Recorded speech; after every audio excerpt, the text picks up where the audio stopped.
Kasaragod മേൽപ്പറമ്പിൽ ISRO ഉദ്യോഗസ്ഥ ചമഞ്ഞ് honey trap നടത്തിയ കേസിൽ പിടിയിലായ യുവതി പോലീസ് ഉദ്യോഗസ്ഥർക്കെതിരെ വ്യാജ പരാതി നൽകി. കൊമ്പനടുക്കം സ്വദേശിയായ ശ്രുതി ചന്ദ്രശേഖർ തനിക്കെതിരെ കേസെടുക്കുന്ന ഉദ്യോഗസ്ഥരെ സ്ത്രീപീഡന കേസുകളിൽ പ്രതിയാക്കാനും ശ്രമം നടത്തി.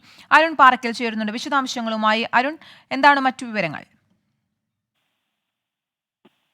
കീർത്തന, ഈ ISRO ഉദ്യോഗസ്ഥ ചമഞ്ഞ് വ്യാപകമായി ഹണി ട്രാപ്പ് നടത്തുന്ന കാസർഗോഡ് കൊമ്പനടുക്കം സ്വദേശി ശ്രുതി ചന്ദ്രശേഖർ പോലീസുകാരെയും നിരന്തരമായി ഭീഷണിപ്പെടുത്തിയിരുന്നു എന്നാണ് പുറത്തുവരുന്ന വിവരങ്ങൾ.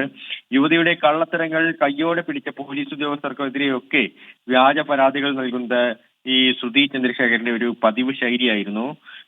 യുവതി ഈ ശ്രുതി ചന്ദ്രശേഖർ മേൽപ്പറമ്പ് സ്റ്റേഷനിൽ ഈ പരാതി നൽകി.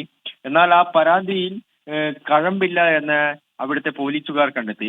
ഈ സമയം യുവതി ചെയ്തത് അവിടുത്തെ SI, അതായത് ആ SIയുമായി യുവതിക്ക് വഴിവിട്ട ബന്ധമെന്ന് പ്രചരിപ്പിച്ചു. അതിനായി അദ്ദേഹത്തിന്റെ വാട്സപ്പ് DP വരെ ഈ യുവതി സ്ക്രീൻഷോട്ട് എടുത്ത് മറ്റൊരു വാട്സപ്പിലേക്ക് മാറ്റി അങ്ങനെ വ്യാജമായി ID ഉണ്ടാക്കുകയൊക്കെ ചെയ്തു. യുവതിക്കെതിരെ കേസെടുക്കുന്ന ഉദ്യോഗസ്ഥരെയൊക്കെ, അതായത് പുരുഷന്മാരാണ് പോലീസുകാരെങ്കിൽ അവരെയൊക്കെ ലൈംഗിക പീഡന കേസുകളിൽ, സ്ത്രീ പീഡന കേസുകളിൽ പ്രതിയാക്കാനുള്ള ശ്രമവും ശ്രുതി ചന്ദ്രശേഖർ നിരന്തരമായി നടത്തിയിരുന്നു എന്നാണ് മനസ്സിലാക്കാൻ സാധിക്കുന്നത്. ഈ ശ്രുതി തന്നെ മറ്റൊരു പരാതിയുമായി വനിതാ സെല്ലിന്റെ ചുമതലയുണ്ടായിരുന്ന വിദ്യാനഗർ SIയുടെ അടുത്ത് വന്നിരുന്നു. ആ സമയത്തും ആ വനിതാ SI ഈ വ്യാജ പരാതിയാണെന്ന് കണ്ടെത്തി.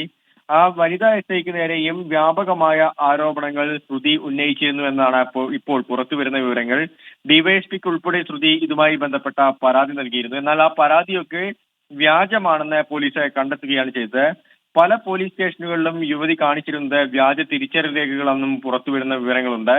എന്തായാലും ഈ യുവതി എത്രയും പെട്ടെന്ന് പിടികൂടുമെന്നാണ് നമുക്ക് മനസ്സിലാക്കാൻ സാധിക്കുന്നത്. യുവതിക്കെതിരെ കൂടുതൽ വകുപ്പുകൾ ചുമത്താനാണ് ഇപ്പോൾ ആലോചന നടക്കുന്നത്. കീർത്തന. ശരി, അരുൺ പാറക്കലാണ് വാർത്തയുടെ കൂടുതൽ വിശദാംശങ്ങൾ നൽകിയത്.